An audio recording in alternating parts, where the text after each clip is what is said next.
Mais au fait, il devient quoi, Martin Terrier? Il est complètement sorti des radars depuis qu'il a quitté le Stade Rennais pour le Bayer Leverkusen. C'est sa deuxième saison et il a complètement été miné par les blessures. Il en a notamment connu une très grosse, une rupture du tendon d'Achille qui l'a privé de l'année 2025. Mais si je vous en parle, c'est qu'il y a une bonne nouvelle.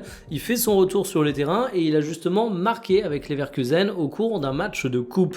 Et Martin Terrier, c'est un joueur qui a toujours été historiquement plutôt fragile, mais il faut avouer que ça a vraiment compromis ses premières performances du côté de la Bundesliga.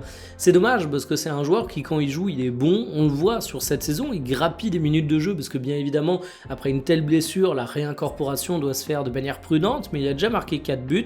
Ça peut sembler pas énorme, mais en 592 minutes de jeu, ça veut dire 4 buts en l'équivalent temps de jeu de 6-7 matchs. Et c'est quand même un joueur que j'ai toujours trouvé intéressant.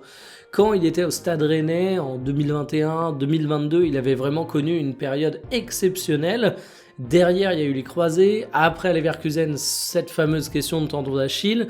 Mais s'il arrive à se défaire un peu des blessures, c'est un joueur qui a 28 ans.